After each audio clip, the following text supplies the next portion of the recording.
JBN, we keep you informed. Police increased presence in Gregory Park after 2 men shot dead. The St. Catherine South Police have increased their presence in Gregory Park following Thursday evening's fatal shooting of 2 men in the community. The deceased have been identified as 42-year-old Colin Colthurst and Joshua Hook. A third victim has been hospitalized with bullet wounds. About 6 o'clock, the 3 men were standing on Cottage Drive in Gregory Park when a vehicle drove up. Gunmen in the vehicle shot the 3 men. It's reported that sections of Gregory Park have been tense in recent weeks. 2 men were shot dead in the community the previous week. Taxi operator charged for breaches of the Larceny Act. A taxi operator was charged on Friday with several breaches of the Larceny Act after he attempted to use a forged document to secure a bank loan of approximately $1.3 million. 30-year-old Jermaine Wilson has been charged with forgery, uttering forged documents, and attempting to obtain credit by fraud. According to the police, Wilson applied for a loan at a commercial bank and tendered a job letter from a construction company. Investigations proved that the letter was forged. Wilson was apprehended by detectives on Friday, August 21, when he returned to the bank to inquire about the loan. He was charged following an interview on Friday, August 28. He was humble and hardworking. A Metro bus driver was killed in St. James on Friday after he was attacked by his son with a machete. The alleged killer is believed to be of unsound mind. The dead man has been identified as 57-year-old Keith Barry Shaw, a resident of Carey Village in the community of Mount Carey and an employee of the Montego Bay Metrobus Company. He suffered multiple chop wounds all over his body and reportedly died on the spot. The son, identified as Adrian Shaw, was taken into custody by the police, who responded to the incident and found him sitting calmly in close proximity to his father's blood-soaked body. Gerlet Shaw, the widow of the deceased man and mother of the accused killer, while mourning her husband's death, expressed concern about her son's mental state. "It is a sad case, a very sad case," said the distraught woman in tears. "It is very hard to know that he just left the house to visit his cows and then to get news that he has been chopped to death, especially by his own son." According to reports, the popular bus operator, who also had a cattle farm in Carey Village, and his son has been feuding over recent days as the younger Shaw was accused of killing one of his father's animals. On Friday, the father reportedly left his home about 8 a.m. on one of his customary morning trips to his farm, which is located a short distance away from his house. As he approached the farm, he saw his son, who family members said had recently moved out of the family home and was living in bushes at the farm. An argument developed between the two over the death of the cow when the son allegedly pulled a machete and attacked his father, chopping him multiple times. Describing her husband as a kind, loving, and caring individual who was loved and respected by his family, Mrs. Shaw also had kind words for her son.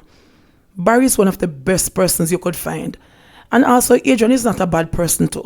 The entire community used to love him. He was a good mechanic. I used to drive trailer truck. But we don't know what happened to him. His mind just chip out." Shaw's colleagues at the Montego Bay Metro Company were in a state of shock when they heard the news of his tragic demise. "Barry there with Metro Company from it just come a mobile, and he is one of our best drivers. He was humble as a lamb," one employee said. All set for Election Day workers, police, and soldiers to vote on Monday. The Electoral Office of Jamaica, EOJ, is reporting that all is set for Election Day workers and members of the police and military forces to vote on Monday ahead of the September 3 general election. The special services workers will vote between 8 a.m. and 4 p.m. According to the EOJ, preparations have been made to accommodate voting for the 46,777 special services electors ahead of the September 3 general election. Breakdown of Election Day workers, police, 11,512, soldiers 4,181, election day workers 31,084. Under the Representation of the People Act, provisions are made for these electors to vote 3 days before the rest of the population to ensure that they are available for duty on election day.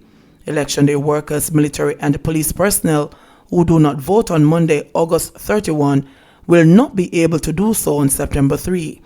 The EOJ says this is because their names have been extracted from the voters list and will therefore not be on the civilian list to be used on September 3. The EOJ has set up 215 designated locations to facilitate voting on Monday. Concerns mount as emergency services take virus hit amid surges in cases. The number of confirmed coronavirus COVID-19 cases among some of Jamaica's frontline workers or first responders is on the rise as they confront new challenges emanating from a second wave of the deadly respiratory illness. More than a dozen doctors, 10 nurses, and 16 cops have contracted the virus. The Jamaica Medical Doctors Association, JMDA, the Nurses Association of Jamaica, NAJ, and police officials have disclosed. However, over 200 cops are now in quarantine, either awaiting the results of their test or waiting to get tested, one official said, on condition of anonymity, cautioning that this could cause the number of positive cases within the ranks of the police force to soar.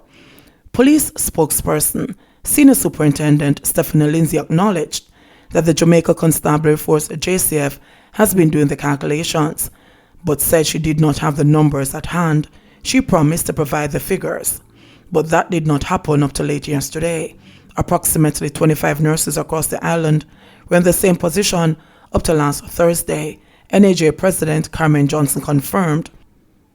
"We are still waiting on results and we are still trying to ascertain what is happening," Johnson said. Dr. Mindy Fitz-Henley, president of the JMDA, painted a grim picture of the brave fight by her colleagues to help contain the outbreak. "The members are exhausted, both physically and mentally, but are trying their best to continue on in Jamaica's fight against COVID," she said in an emailed response.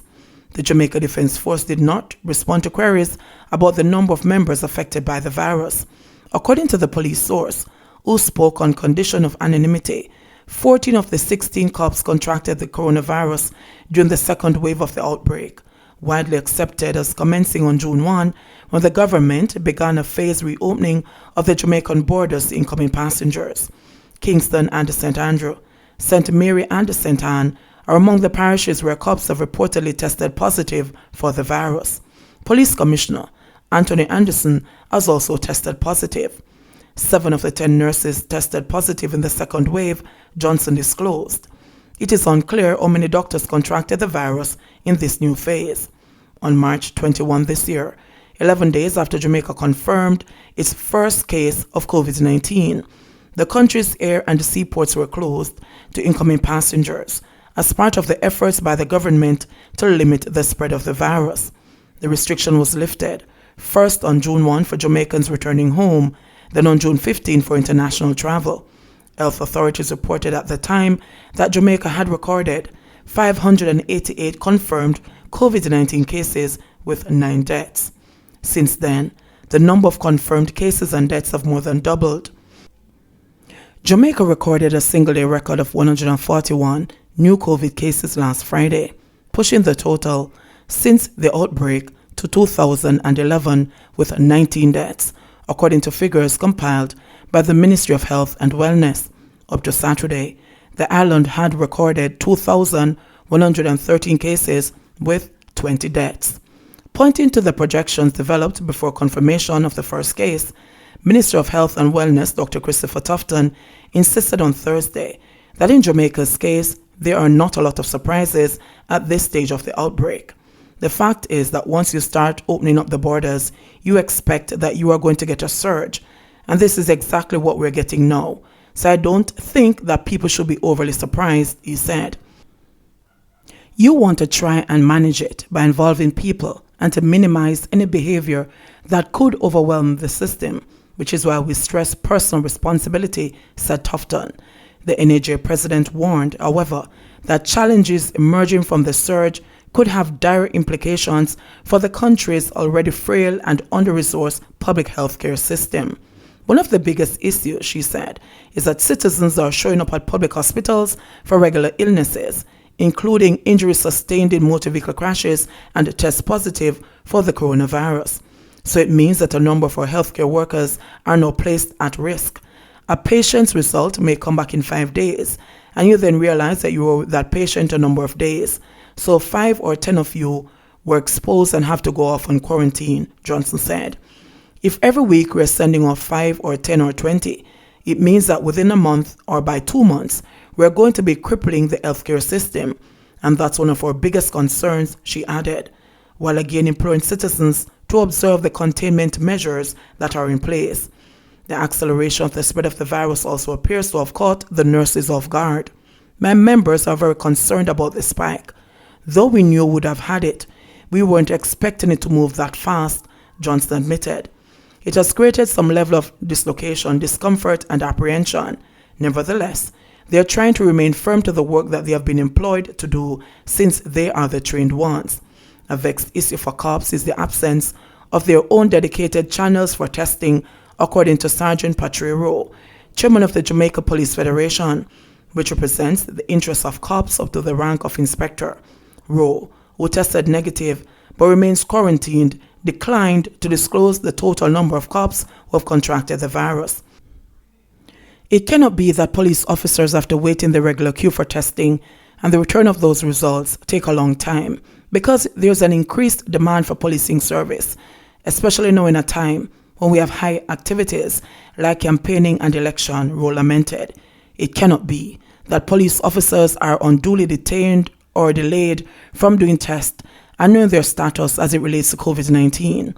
Tufton said he would be willing to meet with the Federation to discuss their concerns, because we definitely try to give some priority to frontline workers like healthcare workers, and the police would definitely qualify for that. JBN, we keep you informed. Please remember to subscribe, like, share, leave us a comment, and click the notification bell to receive our daily news items.